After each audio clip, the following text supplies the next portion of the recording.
Hello friends, जय हिंद, वंदे मातरम। Welcome back to our YouTube channel. Friends, आज हम बात करने वाले हैं प्लाज्मा क्या है। आपने देखा होगा कि बचपन से पढ़ते हुए आ रहे हैं कि भाई जो द्रव्य की तीन अवस्थाएं होती हैं, मैटर की तीन अवस्थाएं होती हैं।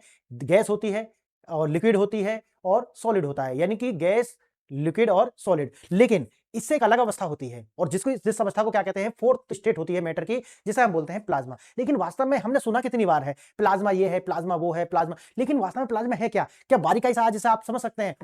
आज हम इसे बारीकी से समझेंगे प्लाज्मा क्या है। अगर मैं आपसे कहूं कि आयनीकृत गैस ही क्या है, प्लाज्मा है। आयन का मतलब क्या होता है, आप जानते होंगे कि एक होता है एटॉम। ठीक है, एटॉम। एटॉम के अंदर क्या होता है? एटॉम के अंदर होता है इलेक्ट्रॉन। क्या होता है? इलेक्ट्रॉन, जिसके ऊपर कैसा चार्ज होता है? नेगेटिव। और इलेक्ट्रॉन और जो एटॉम होता है उसका एक सबसे सॉलिड पार्ट होता है, यानी कि सबसे ठोस पार्ट होता है, जिसे उसका क्या बोलते हैं? न्यूक्लियस बोलते हैं। क्या बोलते हैं? न्यूक्लियस बोलते हैं। और न्यूक्लियस के अंदर क्या होता है? न्यूक्लियस के अंदर होता है न्यूट्रॉन और प्रोटॉन। अब न्यूट्रॉन से तो आपको समझ में आ गया कि न्यूट्रल जैसा कुछ आ रहा है, यानी कि जिसके ऊपर कोई चार्ज नहीं है। प्रोटॉन के ऊपर क्या होता है? प्लस चार्ज होता है। मेरी बात समझ में आ रहे हैं आप?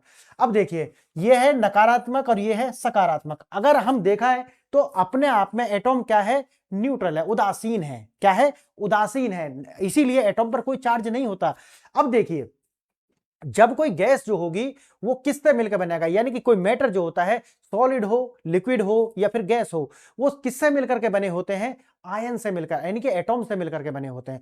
अब बात आती है कि जब हम उनको ज्यादा क्या करते हैं? हीट करते हैं, गर्म करें। यानी कि अगर कोई भी मैटर की किसी भी अवस्था को अगर हम गर्म करते हैं तो वो छोटे छोटे भागों में बंट जाते हैं, उन्हें बोलते हैं आयन। समझ गए? आयन दो तरीका के वही है, जैसे यहां पर लिखे हुए पॉजिटिव और नेगेटिव।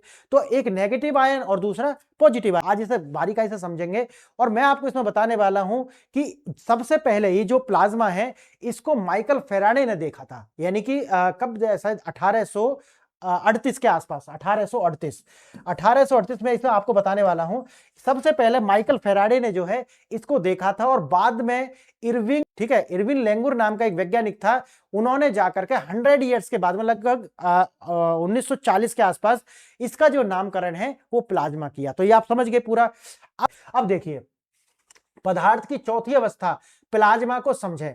अब प्लाज्मा कैसे बनता है? पदार्थ को गर्म करने पर, पदार्थ को जब हम गर्म करते हैं तो वो आयनों में विभाजित हो जाता है, आयन में टूट जाता है, जिसे हम क्या कहते हैं? चौथी अवस्था बोले तो प्लाज्मा। गैस को अत्यधिक गर्म करना, गैस को अत्यधिक गर्म करना, यानी कि अत्यधिक उच्च तापमान पर गैस के परमाणुओं में इलेक्ट्रॉन जो है वो अलग हो जाते हैं। जब हम गैस को गर्म करते हैं तो जो उसके एटॉम है, यानी कि उसके परमाणु जो होते हैं वो अलग अलग हो जाते हैं। और ये जो अलग अलग है, जैसे कि आपको मैंने शुरू में बताया, मैटर क्या होता है? जैसे सॉलिड होता है, लिक्विड होता है और गैस होती है। अब ये जो गैस होती है, जब हम इसको गर्म करते हैं तो गर्म करने पर ये अपने आयन में विभाजित हो जाता है। और ये जो आयनीकृत होती है गैस, यही आयनीकृत गैस जो होती है, इसी को क्या कहते हैं? हम प्लाज्मा कहते हैं। समझ गए आप मेरी बात? मैं क्या कह रहा हूं? तो प्लाज्मा कुछ नहीं है, गैस की ही एक तरीका से हीट करने पर जो भी बनेगा वो फोर्थ स्टेट होगी, उससे ही हम क्या कहेंगे? प्लाज्मा कहेंगे। अब जैसे मैंने आपको बताया है कि प्लाज्मा की जो गुणों की खोज बाद में होती है। अब खोज और नामकरण मैंने आपको शुरू में बता दिया है कि सबसे पहले माइकल फेराडे ने इसको देखा था और बाद में जो इसका नामकरण है लगभग 100 साल के बाद में इरविन लेंगुर, उन्होंने इसका नाम जो है वो प्लाज्मा दिया है। आभासी उदासीन होता है, ये आपको पता चल गया है। जो प्लाज्मा जो होता है वो क्या होता है? क्वाजी न्यूट्रल होता है। क्वाजी मतलब आधा न्यूट्रल होता है। आधा न्यूट्रल कैसे? कि जैसे मैंने आपको बताया कि भाई दो में टूटेगा, या तो नेगेटिव है तो पॉजिटिव। तो ये हो सकता है कि इसमें कुल धनात्मक और ऋणात्मक आवेश बराबर होते हैं, जिससे यह एक उदासीन रहता है। और यही एटॉम भी यही होता है, उदासीन होता है एटॉम भी। अब यह उच्च चालकता, हाई कंडक्टिविटी होती है प्लाज्मा की। मुक्त इलेक्ट्रॉनों की उपस्थिति के कारण ये जो बिजली को कैरी करता है, यानी कि इलेक्ट्रॉन्स को कैरी करता है। और इनके बिना क्या है? देखो, जिसकी पदार्थ के अंदर कंडक्टिविटी ना हो वो क्या होता है? होते हैं, है ना, बैड कंडक्टर। बैड कंडक्टर क्या होते हैं? जिनके पास में मुक्त इलेक्ट्रॉनों की संख्या नहीं होती, वही बैड कंडक्टर है। ठीक है, अब देखते हैं विस्तार से, मैं आपको इसे समझाता हूं ये है क्या। पदार्थ की चौथी अवस्था प्लाज्मा का रहस्य, यह है टेस्ला काइल। इसका प्लाज्मा से क्या संबंध है? आइए इसे वैज्ञानिक द्वारा जो भी इसे बताया गया है उसके विषय में हम आज जानते हैं। है क्या ये? पदार्थ की अवस्थाएं एक परिचित यात्रा। आप जानते होंगे, ठोस होता है, द्रव होता है और गैस होता है। और ये क्या होता है? जैसे कि आपको पता होगा, जो ठोस होता है वो द्रव में और द्रव बाद में भाप बनेगा, भाप गैस में बदल जाएगी, फिर दोबारा से उसको लिक्विड में ला सकते हैं, ठोस बना सकते हैं। हम जानते हैं कि ठोस को गर्म करने पर वह द्रव में बदल जाता है और द्रव को फिर गर्म करने पर वह गैस बन जाता है, और अगर गैस को भी गर्म करें तो वो क्या बन जाता है, प्लाज्मा बन जाता है। गैस को कभी भी गर्म करें तो क्या बनेगा, वैज्ञानिकों ने पूछा अगर हम गैस को गर्म करें तो क्या होगा, सिर्फ गर्म नहीं बल्कि बहुत ज्यादा हाई एक्सट्रीम हीटिंग करें, उसको क्या करें, हाई एक्सट्रीम हीट करें तो क्या होगा, तो प्लाज्मा बनेगा, जो मैंने आपको बताया। अब होता है कि अब असर परमाणु स्तर पर होगा, यानी कि जब हीट को गर्म और उसे गर्म करेंगे और गर्म करेंगे तो क्या होगा कि उसका जो अब असर है वो किस पर होगा, परमाणु के स्तर पर जाकर के असर होगा। और परमाणु के स्तर पर जब असर होगा तो मैंने आपको क्या बताया था, परमाणु के अंदर क्या होता है, एक न्यूक्लियस होता है, और न्यूक्लियस के अंदर क्या होते हैं, न्यूट्रॉन और प्रोटॉन होते हैं। अब न्यूट्रॉन और प्रोटॉन जब होंगे और इसकी जो कक्षाएं होती हैं उनमें क्या होते हैं, इलेक्ट्रॉन, जो कि मूव करते रहते हैं, चलते रहते हैं। इलेक्ट्रॉन जो होते हैं वो चलते रहेंगे और नाभिक के अंदर दो क्या होते हैं, न्यूट्रॉन प्रोटॉन। अब मैंने क्या बताया कि जब इस पर प्रभाव पड़ेगा तो ये क्या होगा, ब्रेक हो जाएगा, ब्रेक डाउन हो जाएगा, टूट जाएगा। टूटने से इलेक्ट्रॉन भी मुक्त हो जाएंगे और प्रोटॉन भी मुक्त हो जाएंगे। तो मैंने क्या बताया था, प्लाज्मा में क्या होता है, बराबर बराबर संख्याएं इनकी पाई जाती हैं। ये लिखा हुआ है जब गैस के अणु पहले से ही बहुत दूर हो चुके थे, क्योंकि देखो तीनों जो अवस्था है, सॉलिड, लिक्विड और गैस, अगर हम इन तीनों का एक थोड़ा सा बारीकाई से देखें तो इन तीनों में मौलिक अंतर क्या है, मौलिक अंतर है उनके जो मॉलिक्यूल्स हैं, उनके जो कणों हैं, उनके बीच की जो डिस्टेंस है वो कितनी है। तीनों का जो मूल भेद है वो डिस्टेंस का है। आप देखोगे जो सॉलिड है उसमें क्या होता है कि उनके जो अणु होते हैं, मॉलिक्यूल्स जो होते हैं वो पास पास होते हैं, बहुत नजदीक होते हैं। जैसे ही लिक्विड बनाओगे तो उनके बीच की जो दूरी है वो बढ़ जाएगी, कंपैरेटिव अगर हम देखें दोनों के बीच। और तीसरा अगर हम देखें गैस, तो लिक्विड से ज्यादा दूरी पाई जाती है मॉलिक्यूल्स के बीच।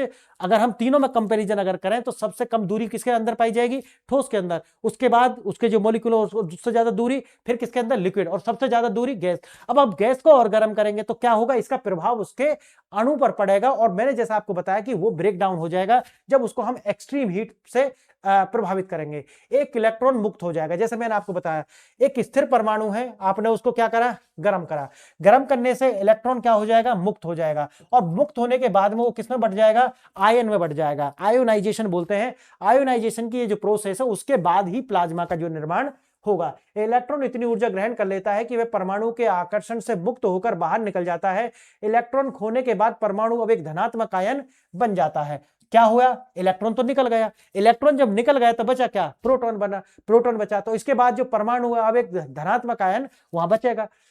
आयनीकृत गैस का महासागर, जैसा मैंने आपको बताया है, ये नई अवस्था जो धनात्मक आयनों और मुक्त इलेक्ट्रॉनों और कुछ उदासीन परमाणुओं का मिश्रण है। क्या है, धनात्मक आयन है इसके अंदर, मुक्त क्या है, इलेक्ट्रॉन है नहीं, इलेक्ट्रॉन निकल चुका है, और क्या है, कुछ कुछ क्या है, उदासीन परमाणुओं का मिश्रण है। अगर आप इनको देखोगे, देखो सारे में क्या है, उदासीन परमाणु है, मुक्त इलेक्ट्रॉन है जो निकल चुके, और धनात्मक आयन है। इनका जो कॉकटेल जो ये है, ये क्या है, प्लाज्मा। प्लाज्मा क्या है, यही जो तीनों का कॉकटेल, क्या, धनात्मक आयन, इलेक्ट्रॉन और मुक्त इलेक्ट्रॉन और उदासीन परमाणु, अगर हम तीनों को मिलाते हैं तो प्लाज्मा। और प्लाज्मा मैंने क्या बताया शुरू में ही, ये आयोनाइज्ड, यानी कि परमाणु का विभक्त होकर के टूट जाना, इलेक्ट्रॉन का निकल जाना और प्रोटॉन का बच जाना, ये जो अवस्था होगी वही होगी प्लाज्मा। क्लियर है।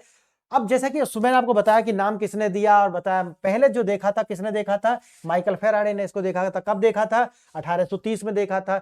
इसका नाम किसने दिया था, इरविन लैंगमुर। ठीक है, इरविन लैंगमुर जो है, इरविन लैंगमुर जो है, उन्होंने 1920 में इसका जो नाम है वो दिया था। अब देखिए 21वीं सदी में प्लाज्मा, चंद्रयान और भारत का गौरव वही है कि चंद्रयान, क्योंकि इन्हीं के नाम पर देखना आपको, बाद में इन्हीं के नाम पर इसका जो लैंडर जो था उसके नाम में जो आता है, क्या आता है, लैंगमुर प्रोब। प्रोब मतलब ये जो मशीन है। ठीक है, बाद में जब भारत ने इसका इस्तेमाल किया तो इसका नाम करा था रंभा।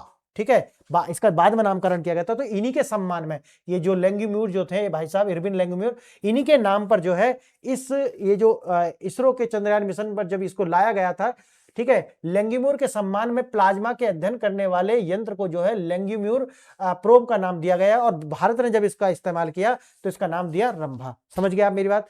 प्लाज्मा के अद्वितीय गुण, प्लाज्मा के दो मुख्य गुण होते हैं। पहला क्या है, ये क्वाजी न्यूट्रल होता है, क्वाजी न्यूट्रल होता है, और दूसरा है हाई इलेक्ट्रिक कंडक्टिविटी इसके अंदर होती है। तो ये दो गुण याद रखना, एग्जाम के लिए भी महत्वपूर्ण है। अब है आभासी उदासीनता, क्या है, जैसा कि आपको पता है इसके पास क्या नहीं है, इलेक्ट्रॉन तो है नहीं, इलेक्ट्रॉन तो निकल चुके हैं, और क्या है, आयन, ठीक है, प्लस के आयन बचे हुए हैं, ठीक। अब इनकी संख्या है, यद्यपि प्लाज्मा आवेशित कणों यानी आयन और इलेक्ट्रॉनों से बना है, किसी भी क्षेत्र में कुल धनात्मक आवेश क्या होता है, ऋणात्मक आवेश के बराबर होता है, इसलिए समग्र रूप से अगर प्लाज्मा एक देखा जाए तो विद्युत के रूप में उदासीन होता है। ठीक है, ये लाइन याद रखना, एग्जाम के लिए रखी मिल जाएगी आपको। उच्च विद्युत चालकता, आपको पता है मुक्त रूप से घूमने वाले इलेक्ट्रॉन ही क्या करते हैं, इलेक्ट्रिसिटी या फिर हीट कैरी कर सकते हैं, और क्योंकि ये आयनाइजीकरण इसका हो चुका है तो इसके पास में मुक्त इलेक्ट्रॉन है, और इसीलिए जो है चालकता जो होती है वो आयनीकरण के ही प्रोपोर्शनेट होती है। अब धातु चालक, वही जैसा आपको बताया है, इलेक्ट्रॉन करते हैं। प्लाज्मा चालक, इसमें क्या करते हैं, प्रोटॉन करते हैं। देखो ये रहा, आयन जो है पॉजिटिव यानी कि प्रोटॉन जो है वो कैरी करते हैं, और धातु में, सामान्य धातु में क्या करते हैं, कैरी करने वाले कौन होते हैं, इलेक्ट्रॉन होते हैं। लेकिन यहाँ इलेक्ट्रॉन क्या है, मुक्त हो चुका है ये, इसीलिए यहाँ पर कौन करते हैं, प्रोटॉन करते हैं कैरी। क्लियर है मेरी बात। अब देखिए, प्लाज्मा को मापना दो प्रमुख पैरामीटर हैं, क्या क्या है, पहली जो प्लाज्मा को मापते हैं वो है प्लाज्मा घनत्व, यानी कि उसके घनत्व के फॉर्म में मापते हैं, और दूसरा मापते हैं कि उसका जो आयनाइजेशन है वो कितने गति से या कितनी डिग्री तक हो चुका है। क्लियर है, दो में मापेंगे। अब इसमें क्या है, इसमें मापते हैं कि प्रति इकाई आयतन मुक्त इलेक्ट्रॉन, यानी कि जो भी आयतन लिया, जैसे 1 ग्राम लिया है, अगर 1 ग्राम इसने लिया है तो उसमें कितने इलेक्ट्रॉन जो है वो मुक्त हो चुके हैं, इसमें देखेंगे। और जब हम आयनीकरण देखेंगे तो कुल परमाणुओं में कितने प्रतिशत जो परमाणु हैं वो आयनीकृत हो चुके हैं, ये देखेंगे। क्लियर है मेरी बात। तो जितने भी मानो 1000 परमाणु थे, अब उनमें सारे के सारे तो नहीं हुए आयनीकरण, तो उनमें से जितने हो गए हैं, क्यों, क्योंकि याद करो जो मैंने अभी आपको ये दिखाया, देखो ये वाला, आप भूल गए होंगे शायद, देखो एक सेकेंड, देखो ये वाला मैंने क्या दिखाया था, यहाँ पे कुछ उदासीन परमाणु है, क्योंकि परमाणु अपने आप में उदासीन ही होता है, ठीक है, और मुक्त इलेक्ट्रॉन, इलेक्ट्रॉन तो है नहीं, निकल चुके, और तीसरा है धनात्मक आयन। समझ गए मैं जो आपको कह रहा था, तो इन तीनों का ही मिश्रण है। देखो यहाँ पे ये जो लाइन बोल रहा है, आप इसे कनेक्ट करेंगे तब आपको समझ में आएगा क्या है। देखो शायद ये वाला था ना, ये वाला शायद आ गया, ये वाला लाइन, कुल परमाणुओं में से कितने प्रतिशत परमाणु आयनीकृत हुए हैं, सारे नहीं हुए, कितने हुए हैं उनका हमें देखना होगा। देखिए, और जो बचे होंगे वो क्या होंगे, वो उदासीन है, वो उदासीन तो वैसे भी होते हैं, वो वैसे ही वहां पर रखे हुए हैं। अब है प्लाज्मा घनत्व, मुक्त इलेक्ट्रॉन, अगर इसका फॉर्मूला देखा जाए, प्लाज्मा घनत्व का फॉर्मूला क्या होगा फिर, मुक्त इलेक्ट्रॉनों की संख्या बटे कुल आयतन, यानी कि एक इकाई में कितने मुक्त हुए हैं और कुल आयतन से, वही है जैसे आप 10th के मार्क्स में से निकालते हैं कि कितने आपके आए हैं और टोटल नीचे रख देंगे, वही प्रतिशत आपको बता देगा। अगर 10 लीटर में लिया है तो कितने हुए हैं, 20 हुए हैं तो कितने प्रतिशत हुए, आराम से निकाल लोगे आप। अब देखिए आयनीकरण का स्तर कितना है, ये कैसे मापेंगे, ये फॉर्मूला है इसका भी जो आपको बताया है, यानी कि आयनीकृत परमाणुओं की संख्या उसको ऊपर रखेंगे और कुल परमाणुओं की संख्या नीचे रखेंगे, वही जैसे 10th में आप मार्क्स निकालते हो अपने, उसी तरीका से यहाँ पे निकाल देंगे। तो ये हो गया, एक गैस में कुल 16 परमाणु थे, गर्म करने पर 4 हो गए, तो क्या पता चला कि टोटल नीचे रख दिया, ऊपर रख दिया, जो है कितना परसेंट आया, 25% आया। तो इस तरीका से उदासीन परमाणु और आयनीकृत परमाणु, ठीक है, फिर सारे नहीं होते, इसीलिए तो उस बॉक्स में मैंने आपको दिखाया था ना कि कुछ उदासीन भी मिलते हैं। प्लाज्मा संक्षेप में अगर हम समझे तो क्या है, प्लाज्मा पदार्थ की चौथी अवस्था है जो गैस को अत्यधिक गर्म करने पर बनती है। तो अगर एक सेंटेंस में आपसे कहा जाए कि what is the plasma, plasma क्या है, मैटर की फोर्थ स्टेट है, बनती कैसे है, जब गैस को ज्यादा हीट करेंगे तो उसके बाद में वो आपको आयनीकृत हो जाएगा, और आयनीकृत होने के बाद में वहां से इलेक्ट्रॉन मुक्त हो जाएंगे, बचेंगे क्या, आयन बचेंगे, क्योंकि उसके केंद्र में वो होते हैं, और इलेक्ट्रॉन जो है वो मुक्त हो जाएंगे और कुछ उदासीन परमाणु वहां पर बच जाएंगे। तो इनका जो मिक्सचर होगा वही क्या है, आपका प्लाज्मा है। तो याद रखना, एग्जाम के लिए बहुत ज्यादा महत्वपूर्ण है। अगर आप कहते हैं तो आपको पता ही होगा कि जो मैटर की 3 अवस्थाएं ये है और चौथी अवस्था ये है प्लाज्मा। तो मैं उम्मीद करता हूं आपको ये अच्छे से समझ में आया होगा, और आपके एग्जाम में इससे जो मैंने आपको बताया है उससे बाहर आने की आवश्यकता है नहीं, और आपको इससे ज्यादा पढ़ने की भी आवश्यकता नहीं है। क्लियर। तो आज के लिए इतना ही, आपने ये लेक्चर यहां तक देखा उसके लिए धन्यवाद, नमस्कार।